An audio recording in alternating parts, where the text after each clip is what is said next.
The story I'm going to tell tonight is by a man named the late Jeffrey Lewis, who wrote his stories and performed them. And before he passed, I was able to contact him and get his permission to tell his stories. And so this is one of those. There will be a music accompaniment with this story, and that music was written and composed for the story by two musicians who performed with Jeffrey Lewis whenever he told, and together they were all called Celestial Navigations. And so this story is called The Dwarf.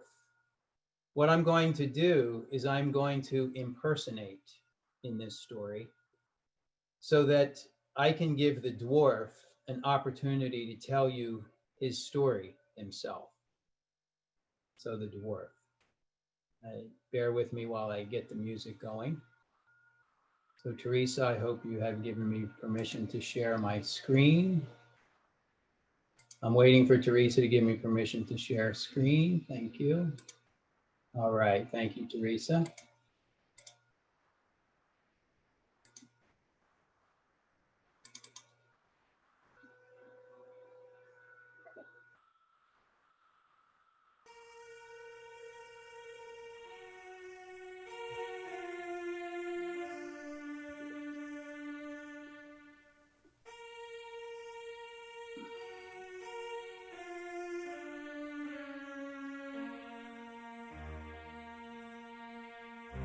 I wanted to get even.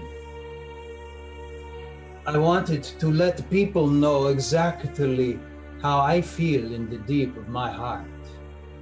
My back is bent and my face is ugly.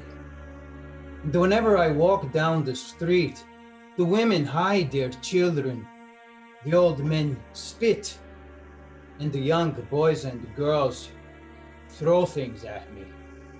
Even the Russian priest who raised me and taught me to speak could hardly look at me.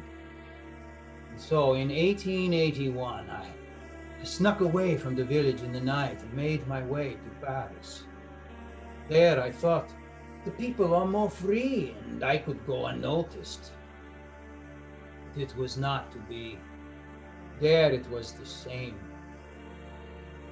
And so one night while I was sitting in my little room, I was looking out the window across the Seine and through the mist to the great cathedral, Notre Dame, and I realized what I should do. And so, early in the morning, before the sun rose, I ran out of my room and down the street to the little hotel where I was employed, taking out the sewage and sweeping the walk. I worked quickly, for I had to be gone by mid-morning. In my haste, I tipped over one of the chamber pots. The concierge, a large red-faced man, he kicked me and threatened to terminate my employment. And then when I was on my hands and knees cleaning up, I thought to myself, today I will get even with you. Later, I was out in the front sweeping the walk. Two lovely young ladies came down the street all dressed in bustles and accompanied by their young gentlemen friends.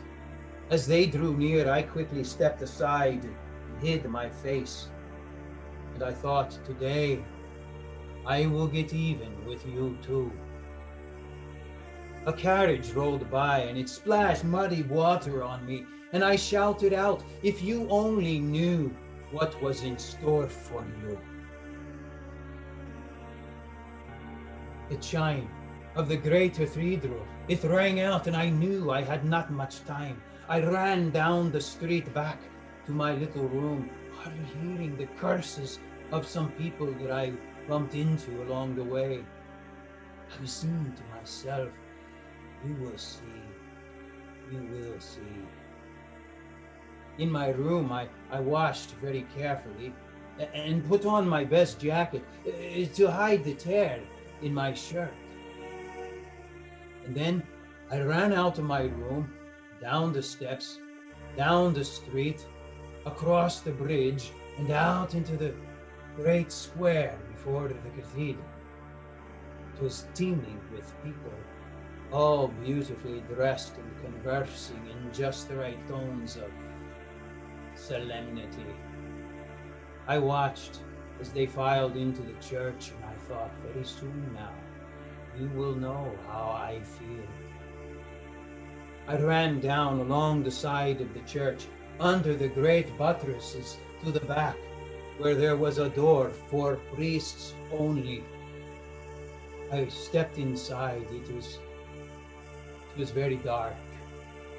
I made my way up a circular staircase to a small balcony where there was an organ.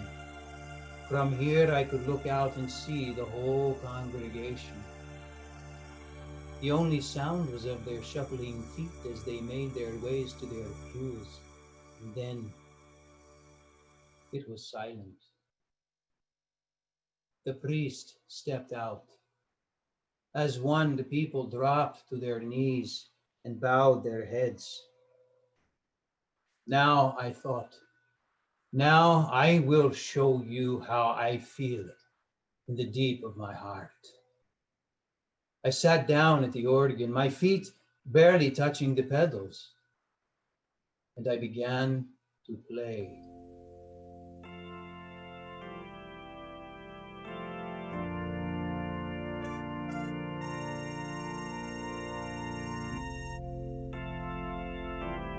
All the feeling that had been locked inside of me for so long poured out of my hands and feet and into the organ and out into the great cathedral. A shaft of sunlight shot through the great stained glass window like a rapier and flooded the floor with rainbows of colors. As the ecstasy continued to pour out of me, the roof of the cathedral folded back to reveal the warm sun, and it shone down upon us, down into every crevice. One by one, the people, they rose from their knees to gaze into the light. Some of them held out their arms with joy. Others folded their hands in quiet prayer, and still others began to laugh as they had never laughed before. And as I continued to fill the air with music, the sky itself folded back to reveal the great white light of infinity, and it shone down upon us and filled us all with blinding ecstasy.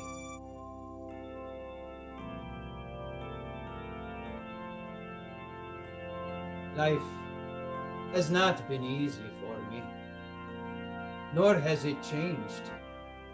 And to this day, no one knows who was playing the organ, but I do. And I will die content, knowing that for one great moment, I let the people know how I feel.